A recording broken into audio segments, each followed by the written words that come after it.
My relationship with my dad when I was younger was, I was a daddy's boy. I always wanted to be around you. Always wanted to stay with you at your place, your apartment. Always wanted to do what you did. Always wanted your approval of everything I did. And I think playing sports really helped our relationship thrive even more because I was successful. It made you proud. It made me happy. When you were proud, it made me happy. When you were happy, it made me feel good about myself. I remember the small things, like just riding around, you driving us around in your Maxima with the sun drop off and playing Jay-Z album, riding around. I remember us playing catch all the time, play fighting, playing with the football, playing with the little Redskins helmet in your living room. I remember just always being around you and your friends and how I looked up to you and all your friends. And I never wanted to leave you. I always wanted to stay around you. I remember you always coming to see me at school lunch with the Geno's Pizza. The Geno's Pizza, it's like the New York pizza. It's like this big. You just always come like once or twice a month, and all my friends would be like saying how it's so cool to see your dad come visit you. And I used to always get excited when you came. So I wanted to do well because I wanted to make you happy, you proud. And I was real life daddy's boy. And then the day when you left, it's funny now because I remember when you was telling me that you were gonna leave, I didn't really take you serious. I remember you telling me in the car, I was just like, my mindset was, okay, well, you're here now, so I'm not really caring about, the future. You here with me now, you dropping me off now. And then, but I knew it got serious when we were at my mom's house and you were saying this was your last day. And I remember our last moments together was when you, me, and mom, and we were hugging each other, and you were just saying how it's, I'm about to go now. I'm about to go. And I remember mom started crying, and that's when I knew it was real. And then I started crying, and then, but you stayed strong. You didn't cry. We was hugging each other, embracing each other. And I remember when we let go, we were walking out the door, and you didn't look back. You didn't turn back. You just walked out the door, and I was just watching you the entire time with mom on my side. And that's when I knew it was serious. It was real. And I didn't know how long you were going to be gone. I just knew that I wasn't going to see you. And it really hit, I think, just the small things, just not waking up to you in your bed, getting ready for school. During the football games, you used to always dress me. You used to always have my pads and cleats, everything laid out, and I was starting, and now when you were gone, I was doing it on my own, and it just felt weird. I felt like empty, like dad's not here to help me with my pads and gear,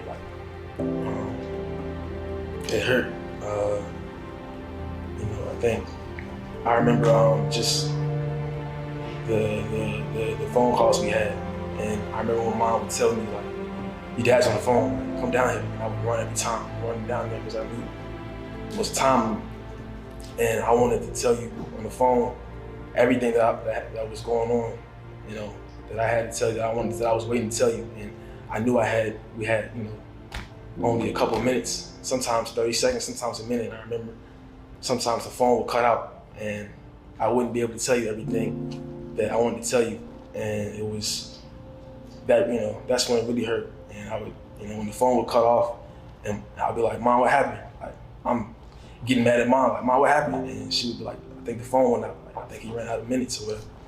And I would get upset, I would get mad or whatever, and I would go to my room and start crying. I would just start doing a lot of push-ups and stuff. And because I was upset and I was just confused. I didn't really understand why, everything was going on the way it was,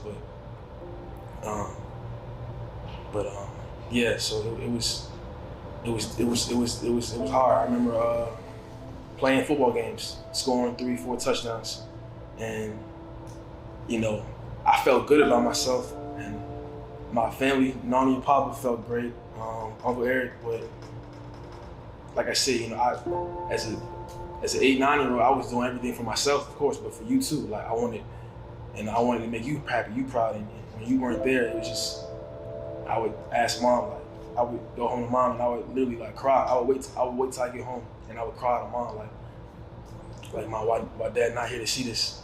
Why you can't see me score 3, 4 touchdowns a game? Like, I don't understand. You know, I do it for him. I want him to see me, you know, shine on the field, track or whatever. And then so it was tough. It was tough dealing with it all. And I remember going to see you for the first time. And it's crazy because I didn't even know you were in prison, like, cause you wouldn't tell me, none of y'all would really tell me. You just said you were going away for a while. And so, but backtrack, I remember just that morning we were going, and I woke up on my own. Mom didn't have to wake me up because I was so excited. We got ready, and mom drove the entire 8 hours to go see you in South Carolina. And then I remember walking in and seeing, like, on the floor mat, and it just said, like, prison. And I was like, okay, so I was like, okay. So I was like, mom, so he's in prison? I was like, yeah, he's in prison. I was like, I mean, I didn't have any different thoughts from it. Now I knew what it really was. And then I remember seeing you, I remember going to the waiting area, waiting on you, and through the little glass window door. And as I was waiting, you know, inmates were coming out one by one. And then the glass door was kind of foggy, but you could kind of see a little bit of you. I remember when it was you that was standing by the door. The first thing I saw was your little peak hairline, and I'm like, that's him, like that's dad. And then like I remember like my armpits getting itchy, but like I was nervous, but I was excited to see you. And then I remember when you opened the door, I ran to you and jumped into your arms, and we embraced each other. We started crying, and like I was happy. That entire day was great. I had a great time with you. Like told you everything that was going on with school, football, whatever. I remember. And I also remember just they made y'all do like I guess the police or whoever made y'all do like a head count, and you had to walk over and get in line with everyone else. And I kept seeing you kind of like look back at me because I think you didn't really want me to see you, you know, in that position. And it felt weird. It felt different because it was my first time seeing you. Like I always just saw you as just this powerful man. It's just nobody could touch you. Nobody could like kind of tell you what to do. It was my first time seeing you kind of have to follow and follow what somebody else told you to do. And I was just like, Mom, what is he doing? Why are they, you know, doing that? Like, Mom was just saying how they just probably making sure everybody's where they're supposed to be, yada, yada, yada. But it was just so weird. And then I remember when it was time to leave, I didn't want to leave. I wanted to. I remember telling Mom in the car, like, I want to stay with him. Like, can I stay with him? Like, Mom was like, nah, you can't stay with him. We'll see him again soon. And, you know, that really hurt when I had to leave you. Because I didn't know when I was going to see you again.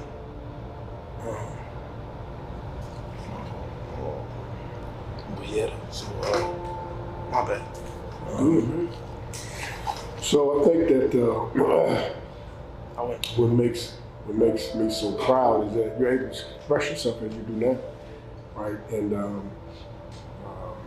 you really saved my life because you continue to move on. You continue to be productive, you continue to do well in school, you continue to excel in sports. And I just remember, it's like, I know it's gonna be different when I come home. Like, it was always good, but the experience and the pain made me a better dad, a better person, and more, still make my mistakes, but it just put me in a different perspective in life. So I know you laugh at me all the time, I would take pictures, but believe it or not, these pictures saved my life in prison because I was able to look at them and it put me, kept me in touch, right? It kept things real. And not that I needed that help because it was always real, but it was like you were there with me in my cell most of the time. So I'm just very proud of you, man, because the resilience that you've shown, continue to be a good grandson to mom and pop, and I'm so happy that you continue to, listen to your mom and love your mom, because without your mom, we wouldn't be here today sharing this moment, right? She was very strong, and I always told me, you know, this, love your mom.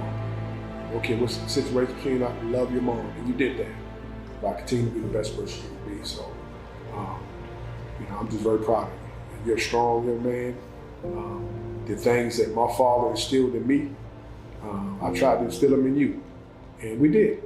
And you know, the thing about what I learned about grace is that, you know, God is always in control, man. And I didn't always think that way. I was in control, right? So he made sure I understood who was in control. And not only that, he kept his family together.